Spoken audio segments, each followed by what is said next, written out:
Here we will explore true facts about the octopus. Deep in the depths of the ocean lives a marvelous creature sometimes referred to as the floppy spider of the sea. But its true name comes from a Greek word meaning 8-footed because it has 8 arms.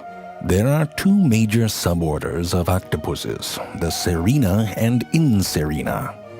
The cirrate octopuses look a bit like an alien got freaky with a weather balloon. They have 2 little fins, a small internal shell, and lots of little cilia next to their suckers. The other suborder, which we will be looking at today, are the Inserina. No internal shell, although some do try to fake it. No fins, but 100% amazing. Many of you will know the amazing color and texture changing capabilities of the octopus, as well as its ability to fart ink at a moment's notice, evolution at its finest. However, perhaps the most remarkable feature of the octopus is its intelligence. They are the most intelligent of all of the invertebrates. Technically not tons of competition there. I mean, clams are stupid. I'm sorry I said it, but they are dumb as hell. What is amazing is that while octopuses can learn and remember complex tasks like opening child-proof jars and moving through mazes, they are using an intelligence that has evolved very differently than our own. Unlike our intelligence, which is mainly centralized in our head hole, the octopus has distributed intelligence. 3/5 of all of its neurons are located in its arms. In a way, each of its arms actually has a mind of its own, which is amazing.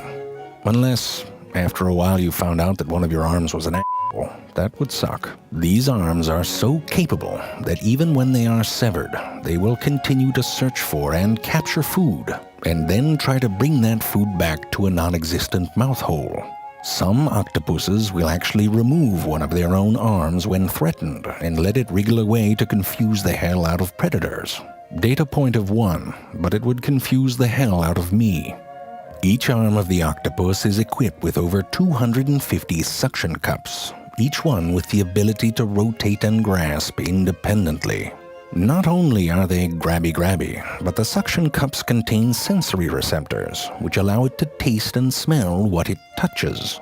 This is an ability I'm glad I don't have. It is widely known that the interestingness of an animal is proportional to how difficult it is to figure out where its butthole is. The octopus is therefore very interesting, because its mouth is exactly where I thought its butt should be. I'll be honest with you, I still don't really know where it is. But my search history does contain the phrase, pictures of an octopus's butt. Inside the octopus's mouth is a beak, the only hard part of the Inserina body, meaning that the octopus can squeeze through any hole larger than its beak. The tentacles guide food towards the beak, where venomous saliva incapacitates prey before the horror begins. I told you, clams are stupid. When it comes to moving, the octopus has a variety of options. It can crawl, or use a water jet called a siphon, or it can do this, which is my favorite. Some scientists have argued that 2 of its arms should be characterized as legs. I wonder why. They can walk. Octopuses can even move on land quite effectively. Yes, they get a little mushy on land, but don't judge. It's like reverse shrinkage. Imagine what they think when we skinny dip. What happened to your little arm? That's what they say. Although the octopus's 8 arms may seem identical, one of the male's arms is actually a hectocotylus, which functions like a penis. Therefore, shaking hands with a male octopus is sort of like playing Russian roulette.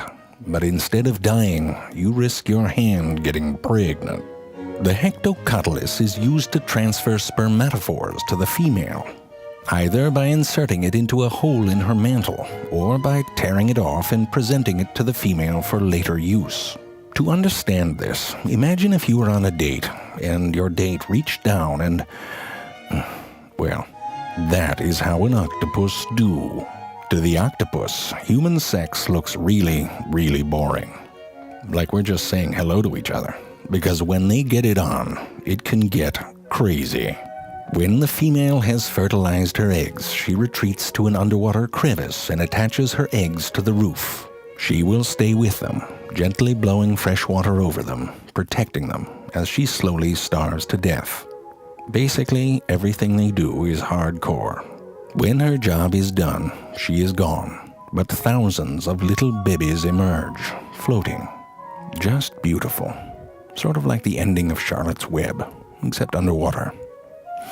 And without the farm animals, too, they would all drown. They would die. The dancing pig wouldn't last a second, really. It'd be sort of babies interspersed with these dead and rotting animals being eaten by fish.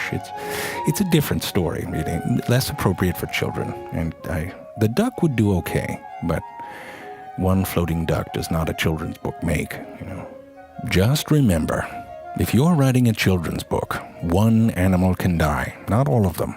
Only a clam would write that sort of crap, and they're dumb as hell.